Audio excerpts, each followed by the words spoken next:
box. The layout for tonight is we're going to go through and have each of the agencies, the members on the panel, introduce themselves and tell a little bit, give their little elevator speech about their agencies and what services they provide. And then we will turn it over to questions. I have each of the panelists submitted some questions to me, so I've got some that they typically hear from other parents. And then we will just make sure that we're addressing your questions. If you need some specific help, we'll just make sure that we get your information at the end of the presentation so that we make sure that you're connected with the right agency. I work for the Utah Parent Center. My name is Maria Wiscombe, and I'm a parent consultant in the Alpine School District. So I work a lot with families in the Utah County area. And each of these representatives from the different agencies are in Utah County as well. So we're pretty specific to Utah County, but most of these services that they're going to talk about are available statewide. So just know that you can contact the agency in your area and get the same sort of help. So with that, I think we're just going to start. So what I'm going to do is introduce myself and then go through and introduce each of the panelists. Maybe I already said this. And they'll take 3 minutes or so to tell you a little bit about their agency. I did that already. Sorry, I'm not reading a script, I promise. So, okay, so real quick, my name, like I said, is Maria Wiscombe, and I am a parent consultant for the Utah Parent Center. I've worked with the Parent Center in this position for over 8 years. I have a daughter that is transition age as well and has special needs. And she's my youngest, so we've gone through the transitioning from high school to adult life with our other kids, but we haven't had to access or needed to access these services for them. But the Utah Parent Center supports families throughout the state. And like I said, I support families in Alpine School District. All of our services are free, so you're more than welcome to give me a call if you need support, help, direction. I can help connect you to resources and walk you through different resources, steps, help you find what would be the best fit for your child, your young adult, that sort of thing. I also co-sponsor parent nights once a month with the district during the school year, and we're going to start those up in September. This is kind of, I could say this is kind of a kickoff for that, so kind of fun. But all right, everybody is here that is on your PowerPoint that you were sent out, except for the UVU Passages program. I do have a little bit of information to share with you on them when we get to that slide. But Lori Bowen is the director, and she had a family medical issue come up, and so she wasn't able to join us tonight. But I'll share you that information. Then I think Carolyn Johnson from UVU may be able to answer some basic questions as well. So first, Jody, go ahead to the next slide. This is a list of all the agencies that will be represented tonight, and you've got their websites. And I did not include their contact information. In your email that you received today with the link, you also received a list of transition resources that are throughout the state. So you can access these different resources that way as well. Okay, next slide.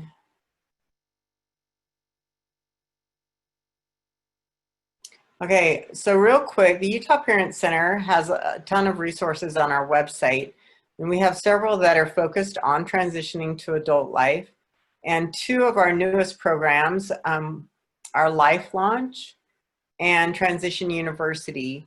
And Life Launch is a series of modules, like it says, that provide support and information and services as you work with your young adult to work on self-determination, person-centered planning, jobs, soft skills, a bunch of different and great information. So that's a great thing to check out on our website.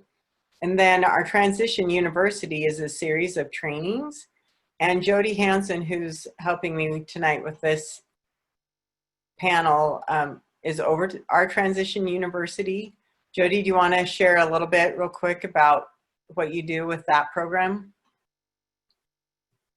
Yeah, so we have 6 different trainings that we do. One is guardianship, education, advocacy, employment, daily and community living, health and safety. I think that's all of them. But we try and get people to be prepared for when they are when they're through transition, so at the age of 22. So we try and start at 14 so that we can start a little earlier. And we can also help in the school system if you're needing help with that and transition. It's a great program, and I think most people that we've only done one series so far. We'll be doing the next series in October, and I think most people enjoyed it, so we would love to have you.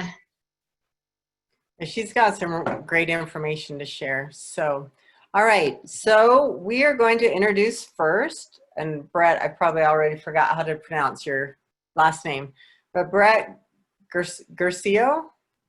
Yeah, Garcia. Sweet. Okay. Brett is with Abilityfirst, and I'm just going to read a brief bio on Brett.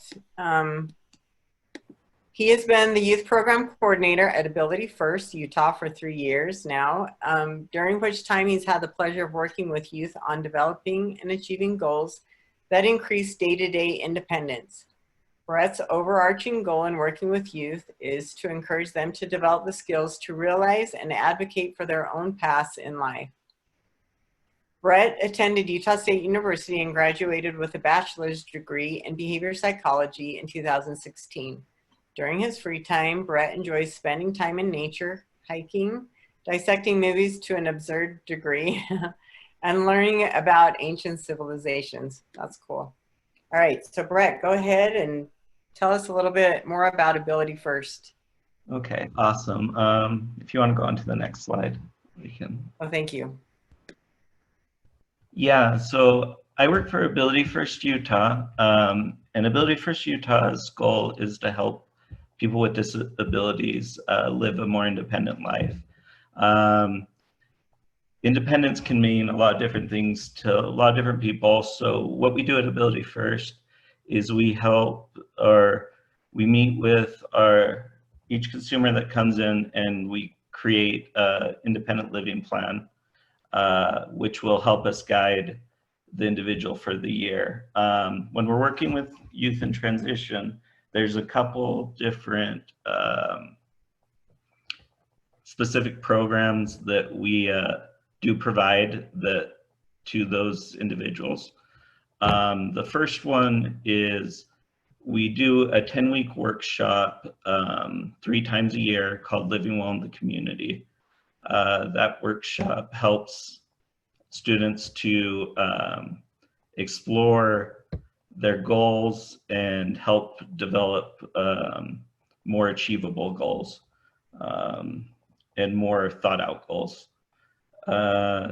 We also have a job shadowing workshop that we hold that's bi-weekly, that has that we've gone to different people. We've visited police stations, we've had airplane pilots come in, we've had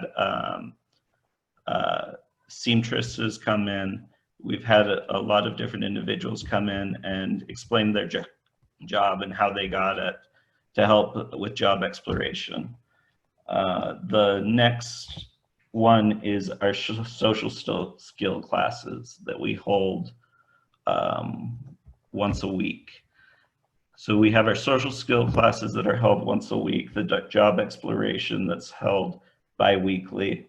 We also have a weekly hobbies class that we do to help the students learn to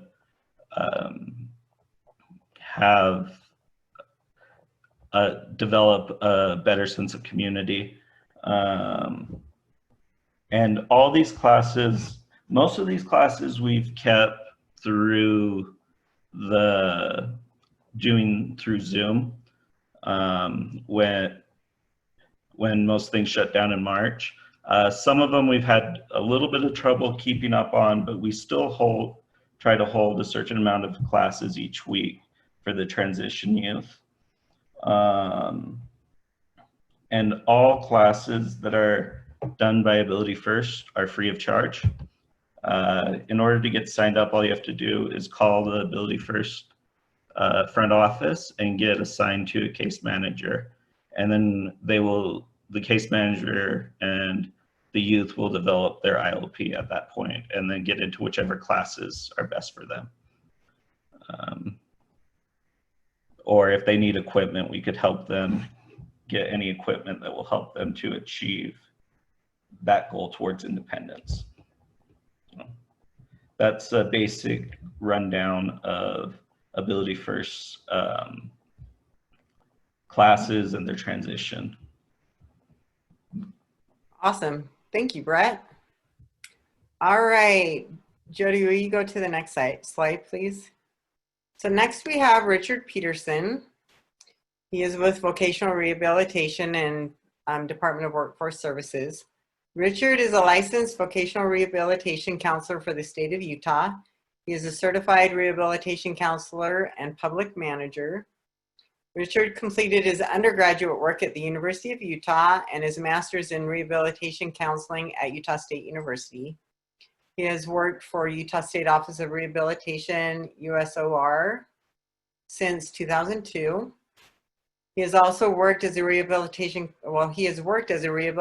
counselor, counseling supervisor, and for the last 11 years as the Provo District Director of USOR.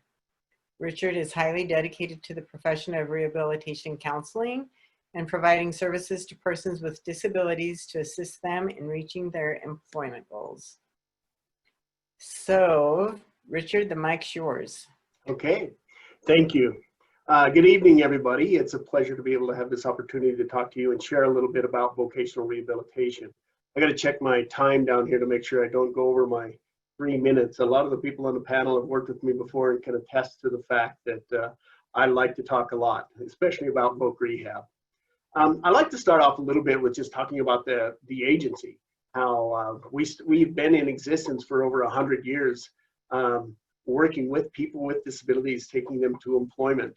We started out with veterans, worked our way through physical disabilities for civilians, started working with mental health disabilities in 1943, and in 1973, particular to this group of parents tonight, we started working with individual or transition students.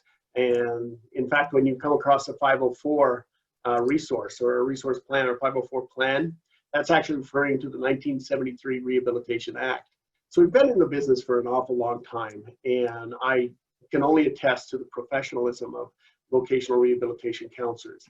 In our agency, you have to have that master's degree, counseling level, certified rehabilitation counselor, and a license within 5 years of hire, or you can't work for us any longer. So the first thing I want to say is when you're working with Voc Rehab, have some confidence and reliability. I'm the reliability of vocational rehabilitation counselors. Communicating with them directly will be your best assistant in best method to providing the services that you need. Vocational rehabilitation provides individualized services to individuals with disabilities. That means that there is no entitlement. What happens is it's negotiated between the rehabilitation counselor and the client or the natural supports of the client, what services will be received. We provide services to any person with a disability where that disability creates an impediment to employment. And those disabilities can be physical, they can be sensory, such as visual impairments or hearing impairments. They can be mental health disabilities. They can be intellectual disabilities. though anything that is found in the DSM-5 can be a disability. For instance, substance dependency can be a disability. And if a person has a visual impairment, even if they do not qualify as visually impaired for the state of Utah or as a blind person, they still would have that disability in being able to function adequately on a job, and therefore that would qualify for our services. Impediment to employment is a little bit more difficult. We need to take a look at the relationship between the disability and employment, and that's where the expertise of the vocational rehabilitation counselor comes into place. That's what we receive our master's degree level training for. If you are eligible for vocational rehabilitation services, and I would strongly recommend, if you have a disability or a child with a disability that is looking at employment or even thinking of employment, investigate vocational rehabilitation. Let us make that decision as to whether or not you're eligible for the services. That's our job. That's our responsibility to do that. If you are eligible, the first thing we will do with the client is start taking a look at assessment, trying to see what kinds of services are necessary to get that person into a job. We will look at what are the functional limitations created by that disability? What kind of assistive technology might we be able to give that would help a person? For instance, if you have a visual impairment, you might benefit from Zoom technology or from a JAWS program if you cannot use a visual screen at all. If you have a hearing impairment, maybe we can get you hearing aids. And these are things that vocational rehabilitation can pay for. We can do assessments as to how your disability affects you. Perhaps you have a mental health disability and it really has never really been diagnosed or dove into what kinds of functional limitations that creates. Maybe we can provide a level 2 psychological evaluation, and we'll give the counselor and you, the client, or the parents of the client, more information about what kinds of assistance you might need to gain employment. After assessment, we create a plan. That plan might create that assistive technology that I talked about. It might include restoration services, such as those hearing aids I talked about. For a person with an intellectual disability, that might include some life skills training, some behavioral training. It might include some advocacy from other groups to help you apply for those other programs that might be necessary for you, such as Social Security, disability, or supplemental security income. Or you could perhaps apply for the Division of Services for Persons with Disabilities. We can help with those kinds of services. We can also help with a lot of training services. That can be job development. It can be work-based training for a student in a transition situation where they get to try out a few types of different works so that they can see and gain a better understanding of what would be a good employment outcome for them. We can provide vocational training. Maybe you would like to be a lineman. Maybe you would like to be a welder. We can provide training in collegiate settings. And I have seen a couple of cases in vocational rehabilitation time where we've actually paid all the way through a PhD. Those are very rare, but it's not that uncommon that we will actually support a master's degree, and quite common that we will support a bachelor's degree. The way vocational rehabilitation works is if you have other resources available to you, you do need to use those first. For instance, if you have a Pell award, then you need to use that towards your educational costs. But what's left over, maybe Voc Rehab can help with. And remember, in a bachelor's degree, you're not going to get any FAFSA support anyway, right? Well, not any Pell support. You can still get the loans. After training, we may find when we feel that a person is job ready, we will start looking for a job for that person. We can do that for all the way down from intellectual disabilities with job developers, where we pay other community rehabilitation programs to find jobs for our clients, all the way up to making sure that your resume is correct if you're applying for that software developer job. After job development, if we make sure that you're still doing well, that we find that job, we place you in it, we make sure you're stable, and after you're stable, we still wait another 90 days before we close your case. We close your case, you still might be eligible for post-employment services, where perhaps we've closed that case and suddenly you just might need something. Maybe your money doesn't pay, your job doesn't pay enough that you would be able to afford a new set of hearing aids. And vocational rehabilitation might be able to do that for you if it's necessary for you to keep that job. Even after your case is closed, you can always come back and reapply for vocational rehabilitation services. That's pretty much in a nutshell is what we do. But more than anything else, I just want to say that it's amazing what we can do.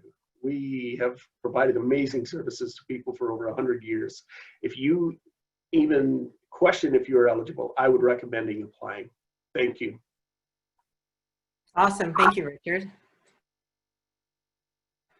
Okay. All right. We have Workforce Innovation and Opportunity Act. You may hear it referred to as WIOA because, of course, in disability arena, everything has an acronym, right? So we have Chris Cook here representing the WIOA Youth Program from DWS. Chris is the Employment Center Supervisor for the Department of Workforce Services. He's been a job coach for the last 23 years, working alongside his colleagues in Utah County. Chris is known as a customer advocate who will champion and cheerlead our youth. Chris believes that despite the challenges our youth face today, all can succeed and move forward as productive adults. It will just take the efforts of all, both young and any engaged, committed adult they come in contact with to teach them that they are worthy of success. I feel like the WIOA Youth Program is kind of a hidden gem, so I'm excited for Chris to talk about this. Well, thank you, and I'm happy to be here tonight. So I am with the Department of Workforce Services. We're under the Workforce Development Division. You will see through the RAC card and the slide at the first, the website is jobs.utah.gov. And I just wanted to point out, first and foremost, all of our services, whether those services be for temporary assistance or for any training services such as the WIOA Youth Program, can be accessed and applied for at jobs.utah.gov, to include Richard's Vocational Rehabilitation Program as well. For WIOA Youth, well, there's three different ways that workforce development helps a person access employment. We have universal services that are available for anybody that is looking for a job, and that can be accessed on our website. We also have, when we're not dealing with COVID-19, in-person workshops, but we also have online workshops for resume writing, interviewing skills, job search strategies that can be accessed through the website. We have training services, which one is the WIOA Youth Program. It's ages 14 to 24. We really try to target a youth at age 16, but there are a few limitations of how one becomes eligible. I'm not expecting everybody to remember all of these things. I think the most important piece to remember is after we're done, if you think that your youth is eligible and interested, give me a call or send me an email, and let's talk about your youth and get specific about what's going on with them. What's really nice with most services that are out there now, we don't have to take a cookie cutter approach. We can look at individuals, get creative, and access a lot of different things. Part of the reason I say that is the youth program might not be appropriate for everybody. We're targeting a youth that is struggling to attend school or at risk of not graduating. And there be other barriers in place, some of which you'll see on the screen at this time. But if your youth is on track, is attending real well, and can graduate on their own, then it might be worthwhile to save our money, save our time, save their time to pursue forward with our WIOA adult program that can kick in at age 18. Doesn't support the high school or the secondary, but post-secondary training up through associate's degree. So certifications and up to a 2-year associates is what we could support in most industries. And so again, if they're doing well, if they're attending, if they're more than likely going to be able to get graduated on their own, we would probably want to time it right for graduation, looking forward to that post-secondary training. But if there are struggles, then being involved with an employment counselor in Wheelway Youth might just be the ticket. I think most that are here on this call are parents, and we all know that we sometimes do well with other people's children, but struggle with our own. And sometimes having that non-emotional, non-involved person, that coach in their life to help them navigate is just the ticket, and that's something that our employment counselors can provide. We will do leadership skills as well. Some of the services besides certifications and or associate's degree might be an internship opportunity for career exploration, where the youth is actually paid. And we negotiate with employers to reimburse the payment. They're put on the payroll for these employers. We reimburse for a period of time up to a certain dollar amount. And the hope is that enough skills are gained that these employers will just keep your youth on. And then maybe we can look forward to that post-secondary training if it's appropriate as well. Again, all of these services can be accessed at jobs.utah.gov. I believe my contact information is here and present. If not, I'm sure Maria would be happy to give it to you.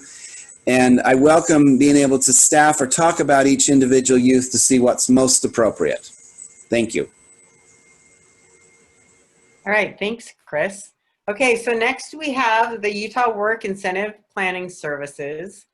And Margot Dana is representing them, and they also, UWIPS, another acronym, also falls under or is housed under the Department of Workforce Services. So Margot has been a work incentives counselor and the training coordinator for the Utah Work Incentives Planning Services since 2002.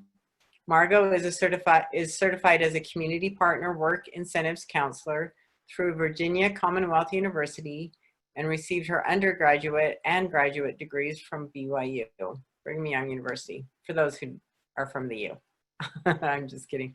All right, Margot, take the mic. All right, so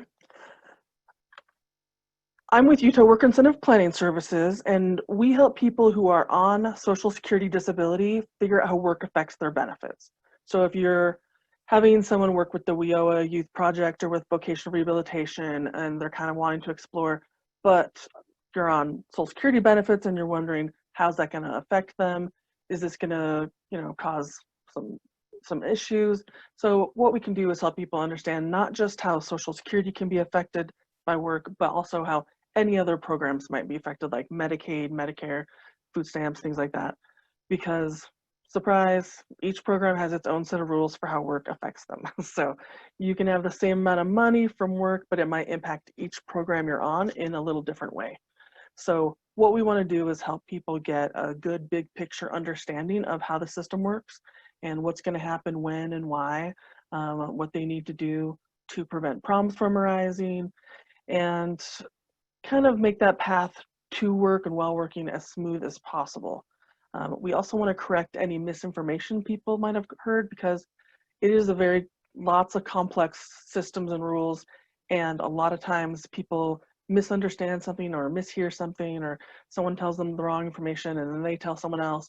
So there's a lot of myth and rumor out there, and so we want to make sure that people understand what are the rules what are the actual rules, and what are the rules that apply to this person's situation, because everybody, if they're on different benefits, they might have a different set of concerns than someone who's on different, like another kind of benefits.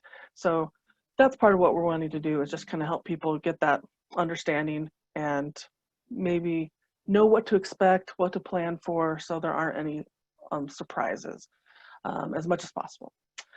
So how it works is, if someone is interested in our services, if they are a vocational rehabilitation client, then all they need to do is just ask their VR counselor to refer to us, to Utah Work Incentive Planning Services, to UWIPS.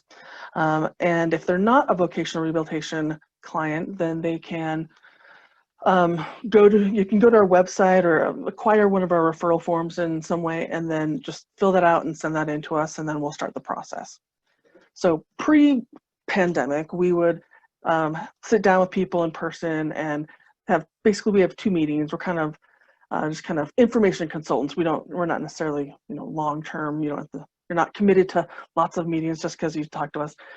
So we'll sit down, we'll find out more information about their situation, what programs they're on, what benefits they're on, what could be impacted, who else is in their household that might, maybe their work might not affect their benefits too much, but it might have a serious impact on their kids or their spouse or something like that. So we have to get all the information we need so that we can take into account all those different factors. So that's kind of what that first meeting is about.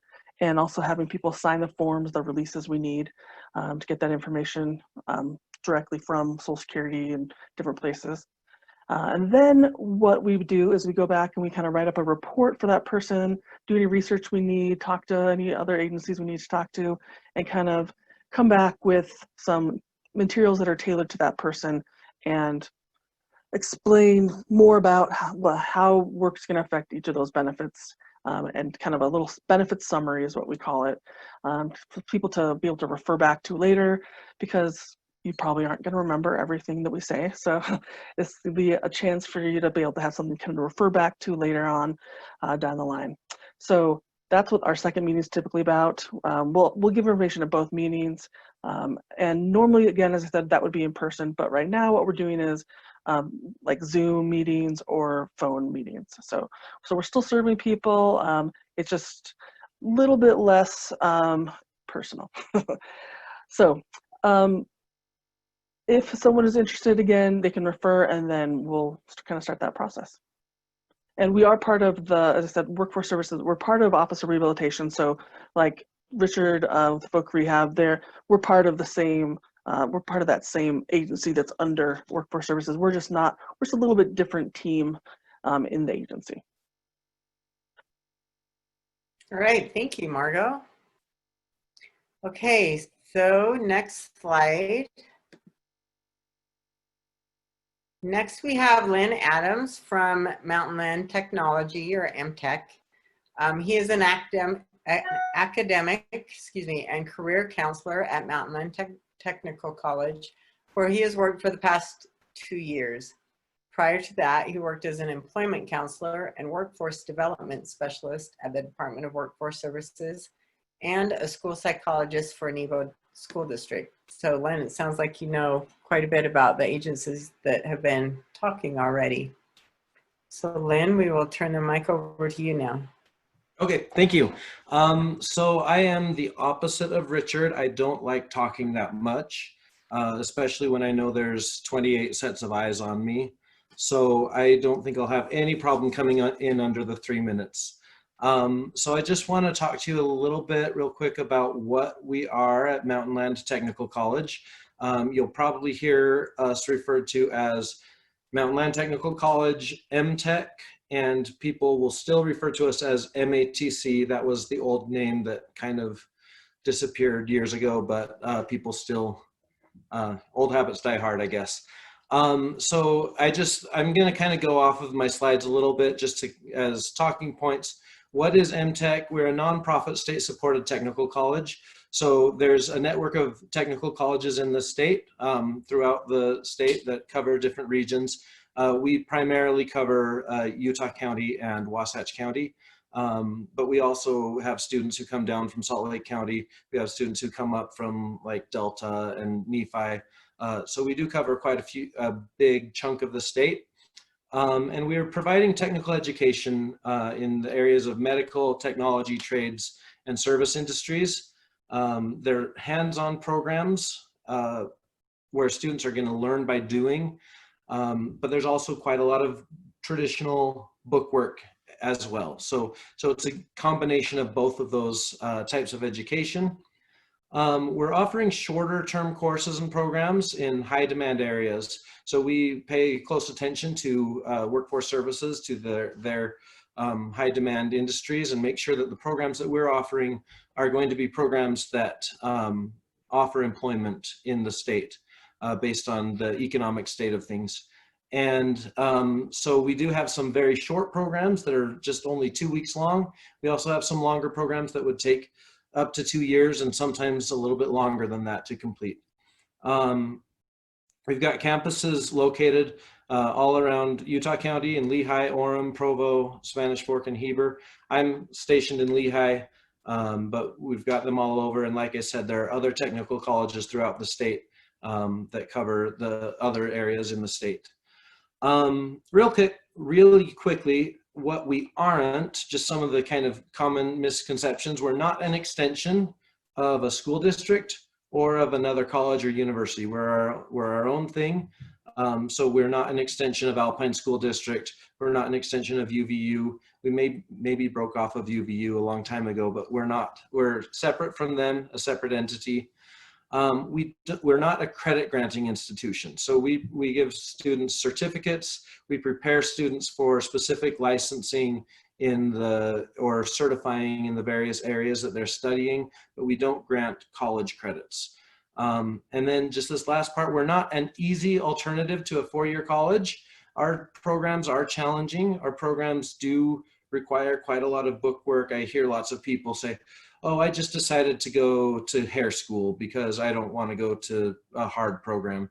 And our programs are hard. They're challenging. We work with our students and do everything we can to help them to be successful and to, I guess in the context of this group, to accommodate needs. But I just want to kind of go on record saying, you know, sometimes because our programs are shorter, we're squishing a lot more content into those programs than maybe a longer program as well, or going at a faster pace. So we're here. We love to have students across the board. We have students who we allow some students to enroll while they are still in high school into some of our programs.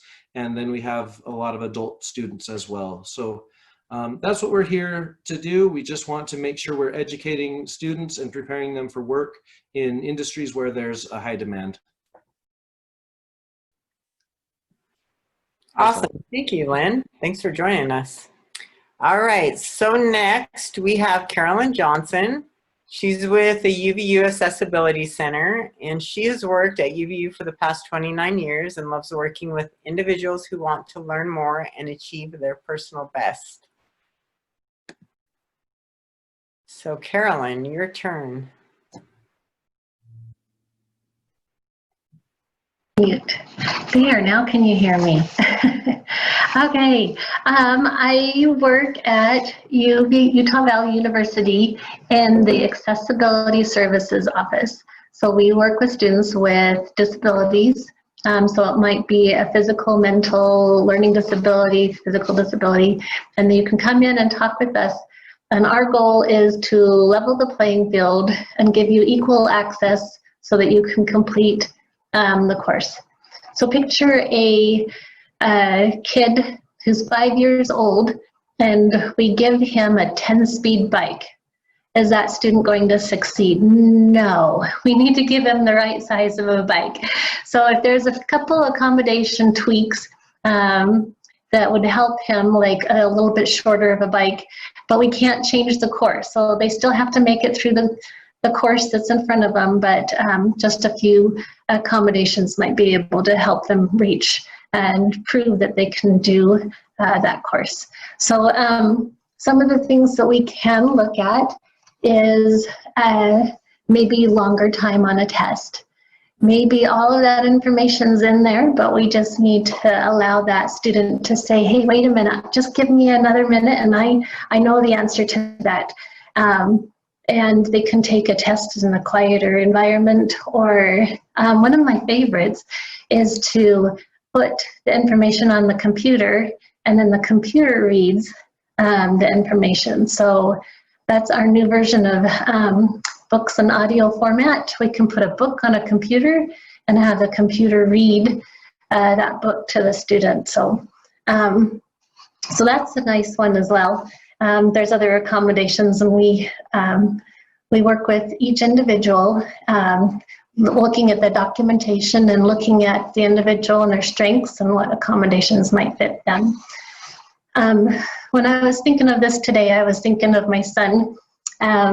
He had just had a surgery, and he decided that he was going to run a marathon. He was going to run the St. George Marathon. And I thought, what? That's crazy. And I thought, well, I want him to push himself to do his personal best. You know, he doesn't have to necessarily be the first one across the finish line, but let's, you know, give him some support. And I was thinking that a lot of what we're talking about tonight is a lot of those same type of supports, because along the way there was people encouraging and offering support and offering services, offering water and energy drinks, or there was positive signs saying you can do it, and there was first aid stations, and so if you got a skinned knee, then they bandaged you up and off you went again. And I think that's a lot what we're doing is trying to help you achieve your personal best. So in the things that we're trying to do. So I think the biggest thing I want you to know is that if you have questions, reach out to us beforehand, and we can help guide you along the way to see what it is that we can help and help you find some personal success in that. And then with autism, I'm happy to answer any questions later if you have any questions about autism. I'll let Maria do a spiel, and we'll see where we go from there. All right, thanks. Okay, so Lori Bowen, she said that we can pass her information on to you as well, and it is on the slide too. So she's the Associate Director of the Melissa Nelson Center for Autism. One of her responsibilities is to oversee transition programs for young adults with autism at UVU. She has been working with families and individuals on the spectrum for over 20 years in a variety of capacities. She's a board-certified behavior analyst and is with a focus on transition. So let's see, sorry, going back and forth. UVU has supports available for diverse learners, and we approach that support from several angles. For new students, we recommend they contact 3 offices in order to get a good netting of support. Jody, can you go to the next, and then the next one? Thanks. So Alison Hurst is an academic advisor that understands autism and can assist with general education classes for first-time students. The Accessibility Center, just what Carolyn explained, they are there to ensure that the student receives the accommodations they need while pursuing their education. And then 3, the Melissa Nelson Center for Autism has 3 main focus areas, including autism studies, classes and degrees, community partnerships for awareness and education, and support for UVU students with autism. Students have access to several services that extend support to the unique learning and circumstances of the individual. Maria, Yeah? Back slide. you're not on ScenicView, right? No. Go back That's to what the slide. next slide Go to that was. one. Sorry. There we go. Yeah. So, and you have that piece of information on the handout that we sent. You could go back one more slide if you want. Just has a little more information on, there you go, on the passages, the coachings. So this is what Lori sent to me. So Passages is a series of classes developed to empower the young adult with transition needs. Classes are focused on becoming an adult with autism, developing social connections, mental health supports for social anxiety, etc., and living skills like dating and relationships. Currently, the cost is $300 per semester, and students apply online. So you can Google Passages at UVU for the link. I also included that link on the second page of this handout. Enrollment is open now, and classes will be held online for fall semester. And then the second program is educational coaching. It pairs a student with autism with a junior or senior level peer student. They meet together 3 times a week, and the coach is there to help problem solve, assist with executive functioning, planning, communication with faculty, accessing additional campus services, and development of self-advocacy skills. The cost is $600 per semester for the educational coaching, but both passages and coaching are approved through Voc Rehab, Vocational Rehabilitation, if approved by the Voc Rehab counselor. So that's another reason why you should check into Voc Rehab. And then the third is the mental health therapy that is available for students with autism through a shared position between Student Health Services and the Melissa Nelson Center for Autism. So that is the little spiel on UVU's Center for Autism. And so now if you would advance to ScenicView, we'll turn the time over to Alex. He's had connection issues, but I think he's with us. I am with you. Can you hear me? Yep. Oh, wait, I got to read your bio. Sorry. Oh, okay. If you must. You can expand on it if you want. Okay, Alex graduated from BYU with a master in social work and is a licensed clinical social worker. Alex has experience working as a therapist at the Utah State Prison and at Provo Canyon School Residential Treatment Center. So take it away, Alex. Thank you, Maria. It's just wonderful to be a part of this group. I've loved, for the part that I've been able to connect to the internet, I've loved hearing all these great programs and supports for our young adults. ScenicView works closely with some of you and especially with the Passages program. I actually teach a class in the Passages program as well. And so I just give them a shout out. You did a great job, Maria, representing them, but a great support for young adults on the spectrum. And we share a very similar student profile with the UVU Passages program. So a lot of interaction between our two programs. ScenicView, though, is a nonprofit residential school. We were founded in 2001 by Ray and Ty Norda. So if you know the Norda name, they are who founded us and set us up with an endowment and built our beautiful buildings. And really we have everything for the past 20 years and beyond to thank to the Nordas. And we're a private pay tuition school. But those numbers are more a reflection of the value of the program and less reflection on what our families are paying. As an admissions director, it's really wonderful to be able to offer scholarships to everyone based on financial need. And so we have families paying as little as, several $100s a month, even for what should be about $7,000 a month cost to cover the cost of what they're receiving, what the students are receiving in our program. So don't let the ticket price scare parents away. It really is, we're wanting to work with families to make it affordable, and almost without fail, we do so. We find a way to scholarship that tuition down to a point where the family can afford it. Students come onto our campus for an average length of stay of about 2 years. And while they're there, they're just learning a vast array of independent living skills. It's really a comprehensive curriculum, everything from budgeting and hygiene and apartment skills to a lot of work skills. And I'll speak a little more to the work program, and then also social skills and social emotional executive functioning. Just really kind of adulting skills, everything that a student might need. And at ScenicView, we have a lot of great staff. We're structured like a school. So we have teachers, we have individual mentors, we have therapists, we have service coordinators, and it's really a comprehensive, like I said, curriculum for a student that would come in and maybe not be able at the beginning to live independently, speaking to living in an apartment or working in a part or a full-time job to the level that they'd like.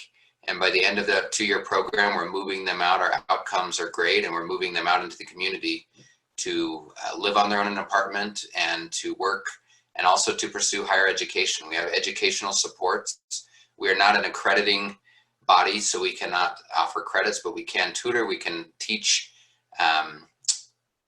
basic skills in math and in English and typing and other things. And we can also support college students who are attending university. We've also connected with Mtech, and many of our students have enjoyed that program as well.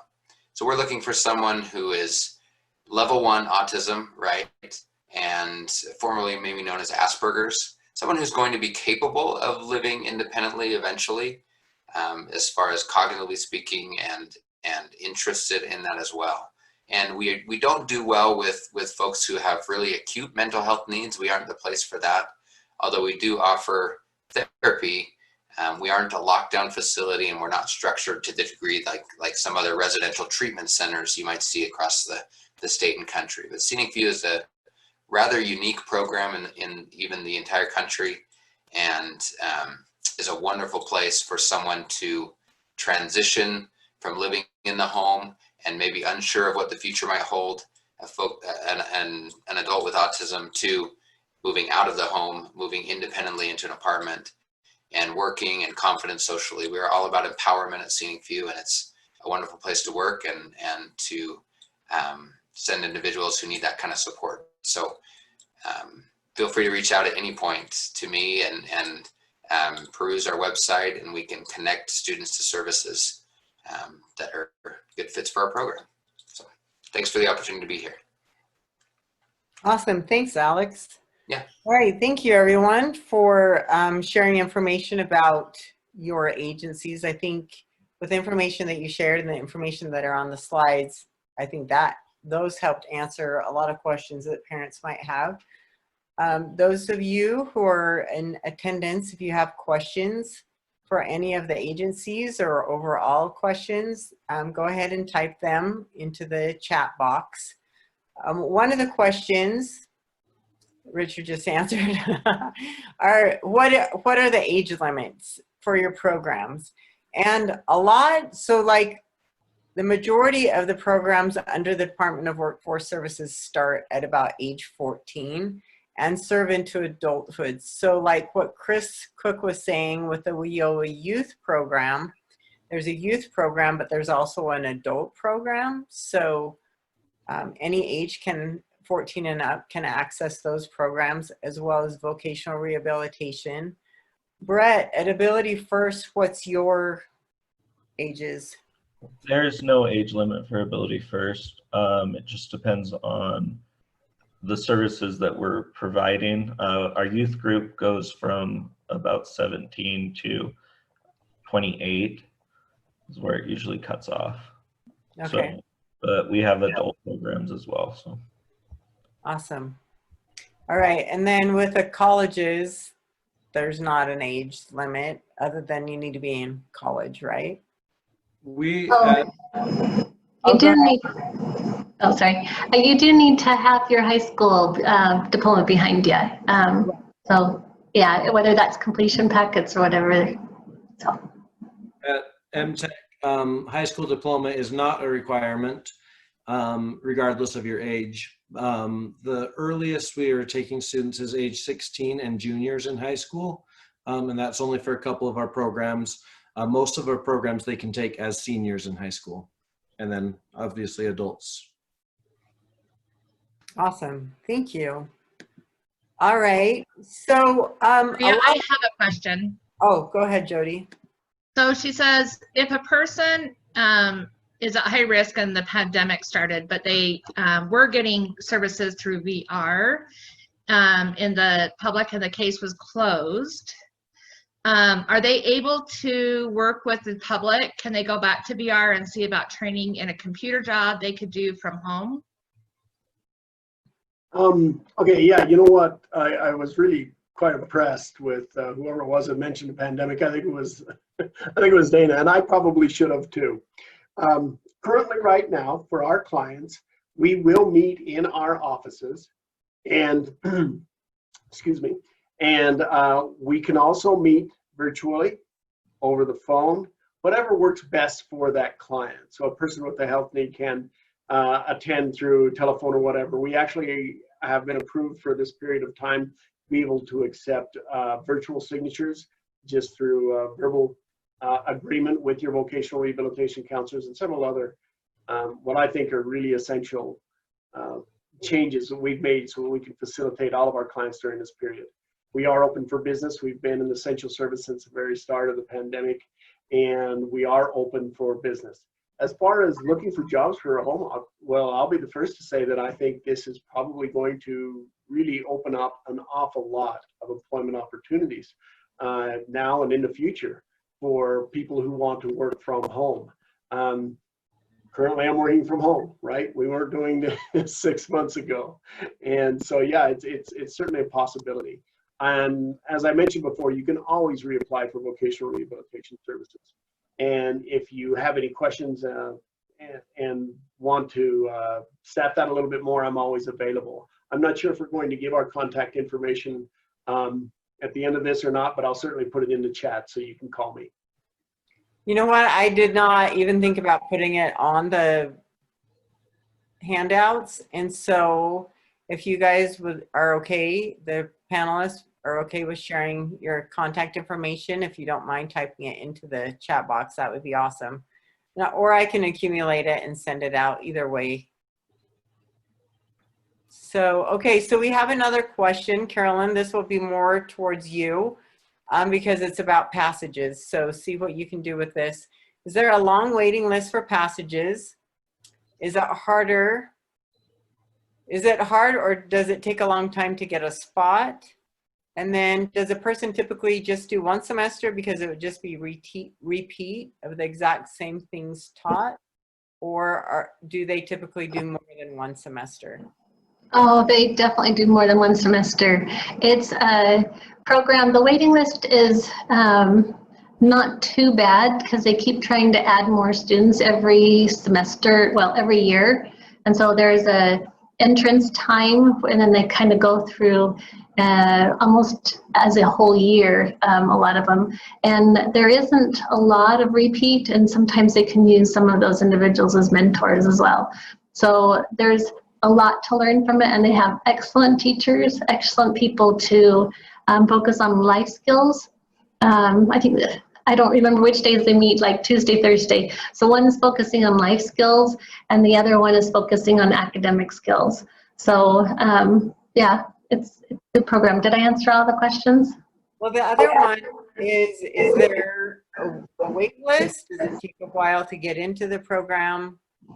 It depends. They kind of look at the best fit for the cohorts as they go through. So there is always a few that don't make it through, but it's not because of anything in particular.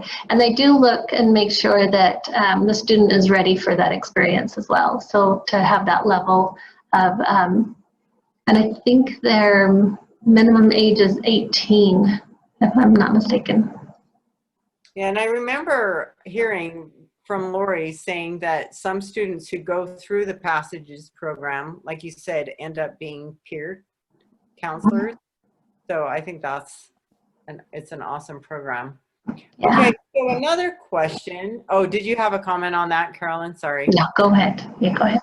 So another question is, if a student is a client of Voc Rehab, can they also be involved with another agency like Abilityfirst? Absolutely. My short answer is we would love to have all the help we can get, right? And we do an awful lot of work with Brett and Sandra and everyone over at Abilityfirst. Our counselors are always recommending that our clients attend some of the social skills development classes. They are a great help for teaching some of our clients to use bus transportation in order to get back and forth from their work. I don't know if you currently have them, Brett, but you have some beginning computer courses, which have always been a real use to us, plus those core services of independent living, which are just there for everyone and certainly add to the whole holistic approach of getting a person independent. Yeah, one thing that we do with everybody who comes in who's asking for jobs is if they haven't signed up for Voc Rehab already, that's the first thing we do with them. So we say, hey, Voc Rehab has has more resources for that. So we sit down with them and help them apply. So we definitely work together a lot. Yeah. That's awesome. And I know that, that a lot of the agencies work really well together, which is so great for our young adults. Okay, another question is, what agencies have resources to help with social skills And maybe we can, well, yeah, let's go with that one. And I know, Brett, I think you mentioned that the Abilityfirst. Yeah, we have some social skill classes. Abilityfirst has a lot, and Abilityfirst isn't the only one. Right. With the social skills classes, with the independent living classes or centers, there are actually 6 of them in the state of Utah. So wherever you go in Utah, Utah Abilityfirst covers Utah County, Wasatch County, San Pete, and Juab, but we have different independent living centers throughout the state. So you just would look it up and they would be able to help you out with those as well. Yeah, and we have those listed on your transition resource list that we sent out with the links to the meeting. So yeah, thank you for that. Oh, you said something that made me think. So I believe ScenicView also has social skills groups. And I'm just racking my brain. Okay. So well, another, if you like, I'll mention what Voc Rehab does with life skills. I told you I okay, like well, to talk I'm going to about ask another question. So I think this will be appropriate for that one too. So what about soft skills to help with learning how to interview, put a resume together, dress appropriately, interact with customers and fellow employees? So Richard, does that go along? It certainly will. Okay. So we provide those services in a variety of ways. The first is through our counseling and guidance, which each counselor gives to our clients. And everything that you've just talked about, a counselor will go over with the client as they're working with them, trying to get them into the position where they're stable and ready, what we call job ready. The other thing we will also do is work with community rehabilitation programs. A few are like Northeastern Services, Affinity, Innovative Harbor, etc.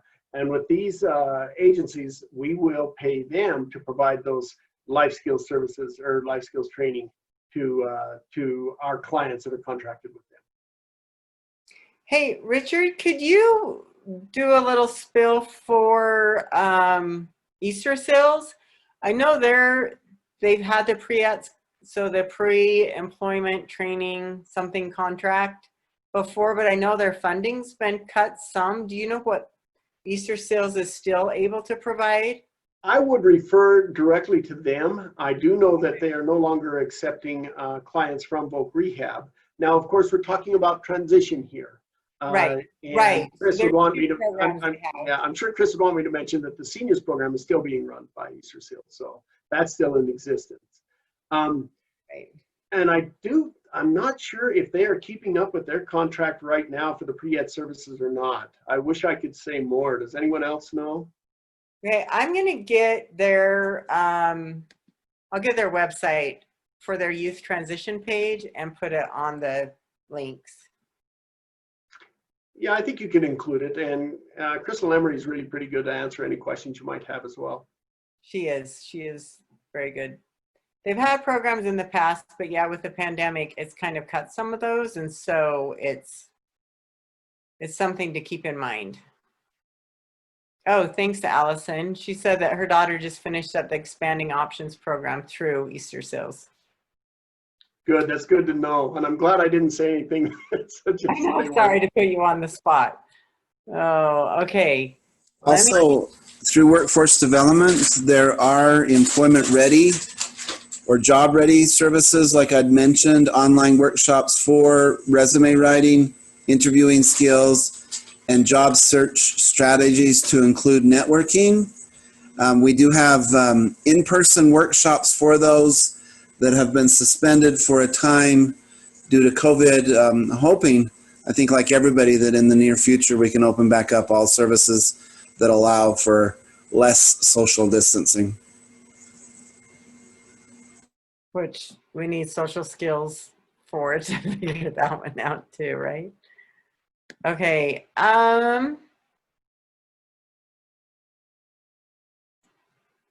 Okay. So one question, there are programs specifically for individuals with autism. Does anyone know of programs specifically for individuals with Down syndrome interested in further education? So Aggie's Elevated has a program that's focused for individuals that have an intellectual disability.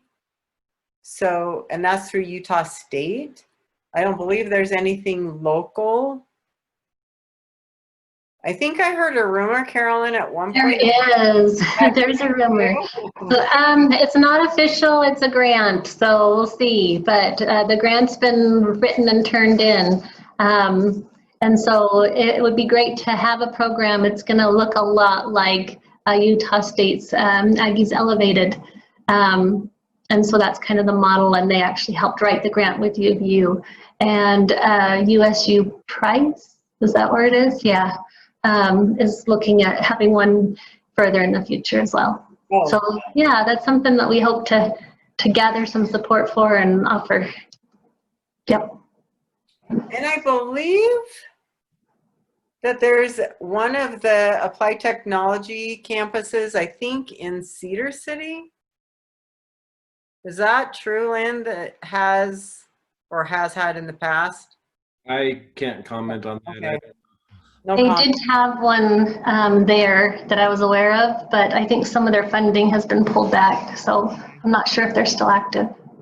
All right, thank you. Yeah, I know. That's why I'm like, I think, because yeah, there is. I probably read about it a couple of years ago. Okay, so with some of these programs, so like the WIOA, Voc Rehab, ScenicView, Abilityfirst, how long can an individual be in your program? And I think for the most part, everybody has said it's kind of unlimited as far as the needs are there. Richard, did you? Okay, so Voc Rehab is a temporary program. We definitely want to make sure that you're going to employment and independent and successful and everything else, so that we can close our case and open it up for someone else to come in. We do have at times in our agency what is called an order of selection, where we have so many clients that we have to limit our services to who we can allow in for those services. And so we are temporary, but at the same time, we're going to work with an individual at their ability and their level of progress to get to their goals, to their employment goals. And for one person, that may be a full-time schedule at UVU. For another person, it might be only 2 classes at UVU. So that all kind of depends on the individual. As I said, we're individualized services. With order of selection, we do provide services to the most significantly disabled first. And that is kind of the philosophy and direction of Voc Rehab from the very start. And so if a person has an intellectual disability that affects them or their lives in many different ways, perhaps with communication, perhaps with mobility, unable to use a bus, right? Work skills, and in those interdependent skills, such as working with supervisors and following directions, then that person would be eligible before someone who may just have perhaps a mobility issue, right? Currently, we do have one area that is still on order of selection. That is our delayed status. But those individuals who are eligible for our services but not yet accepted into the program for providing services, that's lasting about a month before they actually come in. We're keeping that open, I think, more than anything else, just so that we have the ability to expand it if it's necessary to do so. But right now, within a month or at the most 2 months, if you are eligible for a program on that delayed status, which means you have a disability, but it doesn't really create a functional limitation, then you will still be available for our services within a month or 2. Awesome, thank you. I think pretty much everybody has answered that question when they were talking about their agency. Another question is, can your program help me obtain a diploma or GED? Chris, I was thinking of WIOA with that one. That would be a yes, right? That would be absolutely a yes. For those really at any age, high school education is fairly critical for employers and mostly critical for post-secondary training. So the WIOA Youth Program does support a variety of different avenues for high school equivalency. Sometimes that's diploma, sometimes that's not. And then obviously any adult could work with any of our adult education centers to gain the GED, and WIOA funding can help support. Awesome, thank you. Okay, another question that was kind of answered in the chat box was, a parent has a child on the autism spectrum who is 14, and she's wondering what the first step would be in finding vocational training opportunities for him. Should they start with a school and go from there, or start contacting agencies? And Carolyn kind of answered it and said, recommended that to do both, which I would say as well. You know, you can be involved, as we mentioned earlier, you know, with more than one agency at a time. If your case is opened with Voc Rehab, in order to stay active, Richard, what do they need to do? Well, first of all, what I'd say is, yeah, work with your teacher. I mean, right now they're kind of the center of their entire universe in terms of progressing forward in independence and employment, right? The second thing is, especially if you have an IEP, they are going to give you a list of agencies you can invite to that IEP.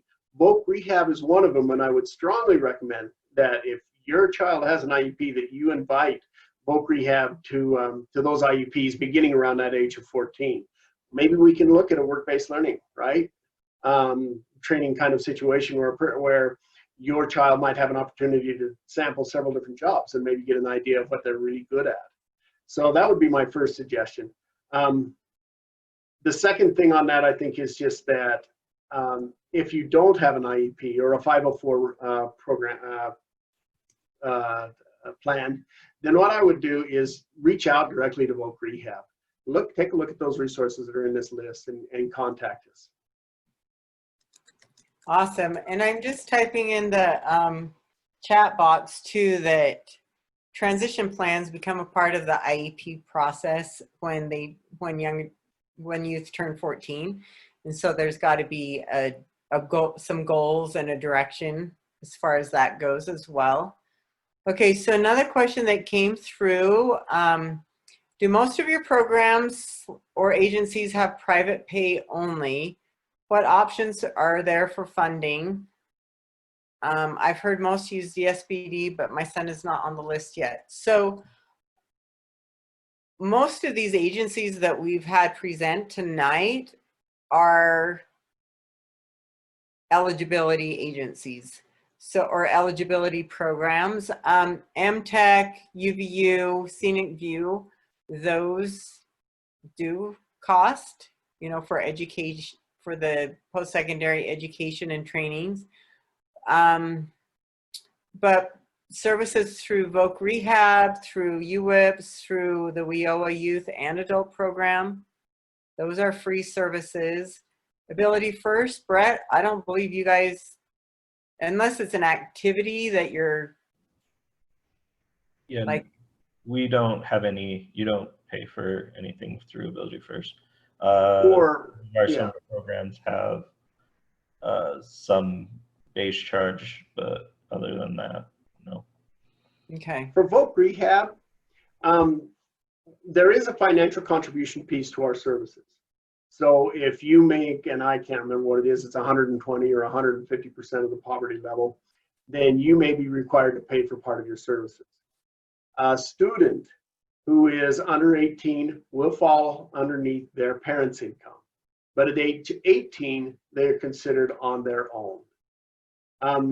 Even with that, a lot of services never do require any kind of financial contribution. For instance, supported employment, supported job-based training, assessment, Anytime we're doing any kind of assessment, Voc Rehab pays for all of that. Our counseling and guidance is all free.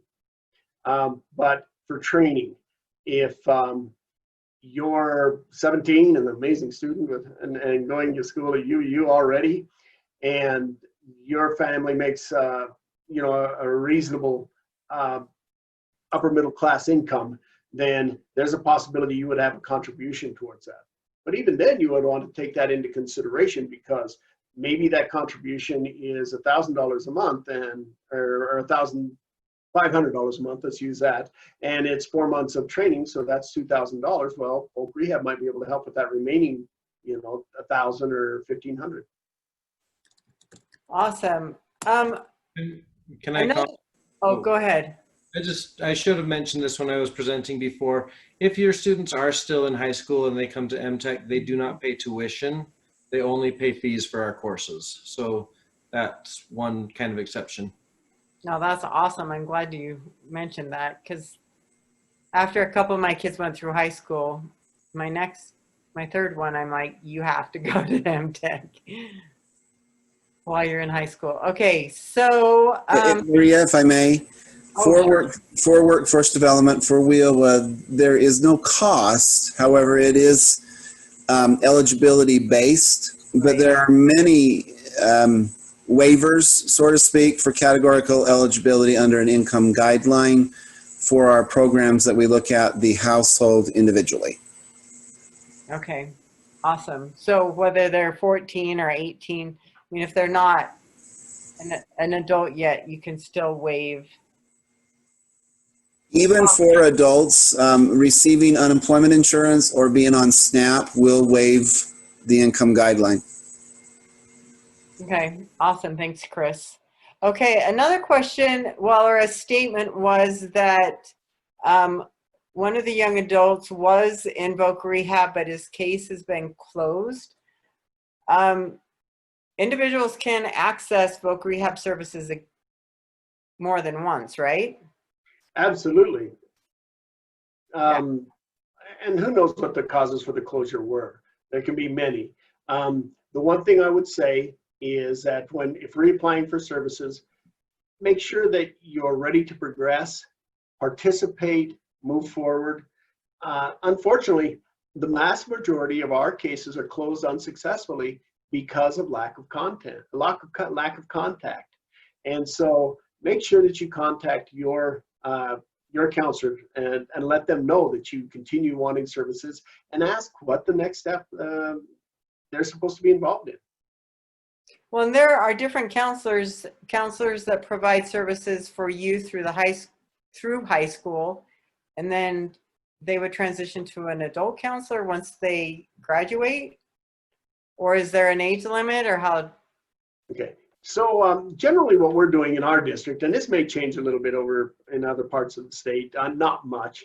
Generally, a client is going to stay with the counselor they started with, unless that counselor moves on to a supervisor position or finds another position somewhere else or leaves our agency. Then they'll get a new counselor. But other than that, they will stay with that counselor until they are actually placed. We do have what we call transition counselors who are assigned many different schools. You have to remember, we're in Utah County, and Alpine School District is the biggest school district in the state, right? I think currently we have about 40 school assignments for our 16 counselors. Every counselor has at least one school in order to kind of share that burden. But we do have some specific counselors that go to the bigger schools and some of the schools where we have more consistent programs in order to be a face there. For instance, at ATEC, Anne-Marie Smith has actually even been on their yearbook before. And so those kind of relationships are hard to do if every counselor is going to every school. Awesome, thank you. Okay, so I think we've kind of talked about this question, but what agencies can help me find a job and keep it? So I think sometimes it's easier to find a job. Sustainability, I'm sure, is sometimes up to the individual and their commitment level. Yeah, can I speak to ScenicView's work program a little bit? I meant to do that and neglected it. Yeah, ScenicView has a really unique and great work program. So the second a student comes and is enrolled, they're employed by ScenicView, working on campus. And that includes like a supervisor who's supervising their work and is kind of like their boss, but it also includes a vocational coach that is paired with them to help them with more generalizable skills. So while they may be learning to cook in our kitchen, they're also learning how to communicate with their supervisor and how to manage their emotions while on a job, and how to professionally dress and professionally act. And that's just phase one. Phase two, after they kind of show an ability to do that successfully, is we're connected with more than, I'd say at this point it's more than 40 community internship partners. And so ScenicView pays the wages of the individual even as they go out into the community. We match that based on their interests, their ability, and we're still coaching them there, right? We have an off-campus community vocational coach who's meeting with them and seeing and, you know, liaisoning with the supervisor in the community to help them be successful. Oftentimes those internships turn into jobs, but if they don't, there's that phase three where we help the student and empower the student to search for a job, interview for a job, find a job. And that's when our students graduate, they have jobs. And not only that, but they have a foundation of training that is based on a curriculum for maintaining employment, right? We've made sure they've maintained at each of those levels before they graduate. And so our students are often show the most growth in the vocational area. And it's a wonderful program, and from the get-go, and that helps offset some of the cost, right? Students are being paid, you know, a fair wage from day one, and continue that throughout the multiple years that they're at ScenicView. Awesome. Thanks, Alex. Yeah, thanks for the opportunity. Yeah, I meant to say that earlier, but. So Maria, for the most part, Department of Workforce Services has 9 different divisions. Most of those, employment is the focus of outcome. And so those services relatable to gaining and maintaining employment are going to be a direct focus of both workforce development and vocational rehabilitation.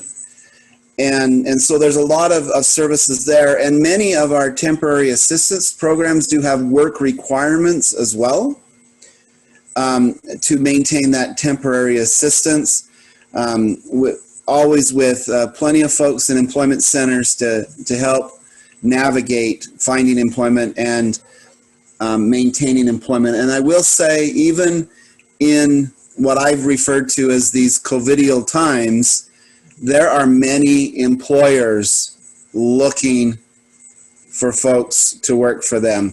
We're seeing huge numbers of folks that are employers that are in desperate need right now.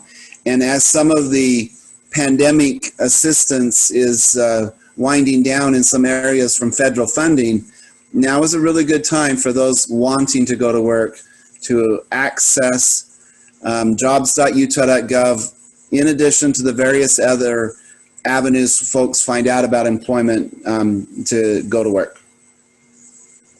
I really like what Chris is saying, because what Workforce Development Division and what Voc Rehab are trying to do in the first place is try to assess our clients and our people who work with us enough so that we have a good clue as to what we can provide to them so that they will be successful, independent, and keep that job long term. And some of our services, of course, job coaching, having someone assist someone while they're on a job to learn those jobs and stay with them, turn that over to long-term funding for DSPD. For those clients who are always going to need job coaching, that's something we do every day, right? On the other side of it, again, there's those post-employment services where, you know what, man, my bipolar disorder is really kicking in and I need someone to help negotiate with my employer and maybe provide some therapy sessions because I haven't been able to get onto their insurance system yet. Maybe Voc Rehab would be able to help with those kinds of services. And then last, once again, we understand that with disability, relapse is a part of the game. We also realize that not every job is always going to be there forever. Maybe that manager that you had was so understanding of your disabilities and your functional limitations was changed to a new manager. And so that's why with Voc Rehab, you can always reapply for services. Awesome. Thank you. All right. We just have a couple minutes left. Has anybody, any of the panelists had anything come to mind that you wish you would have said and didn't get a chance to say it? Maybe just that I think one of the myths in schools that occasionally arises with Voc Rehab is that we are only there for those students with intellectual disabilities or sensory disabilities like blind and visually impaired. I don't think that a lot of parents realize that we are available for students that may have been diagnosed with anxiety but don't have an IEP or a 504 plan, have been diagnosed with oppositional defiant disorder perhaps, or with depression, OCD. All of these can still be very qualifiable disabilities for our program. Yeah, and I just wanted to say one thing real quick. We, at Abilityfirst, I just wanted to say we did get some funding with COVID to help people, youth in transition who are technologically isolated. So anybody who's technologically isolated, either through not having internet, we have some hotspots that we have that we could give out with some prepaid time. We have laptops and iPads that anybody who in that age range who isn't able to connect to work or social groups. It doesn't have to be for work or school specifically. It could be for social groups as well. We do have those supplies that we could get to them. So. Thank you. I think one of the things I wanted to piggyback on Richard's comment of anxiety and depression is probably our largest area of people being served. And so thank you for mentioning that. And also anything that we mentioned for UVU applies to other schools around the state and even beyond. So it's not just UVU specific. So think broadly and that's just fine. Well, and I like that, Carolyn, because right, every state or federally funded college university has an accessibility center. It may be called a disability resource center. That's correct. But yes, they all do. Okay, Chris, you have one more?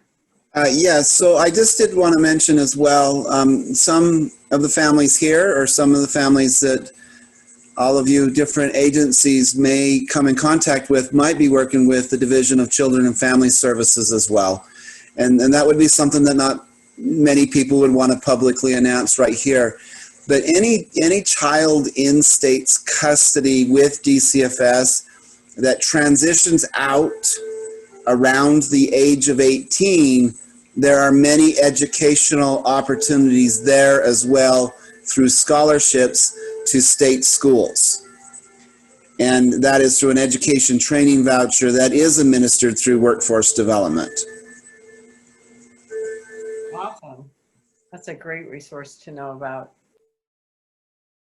All right. Well, I just want to give a huge thank you to all of you who have been so willing to participate on the panel.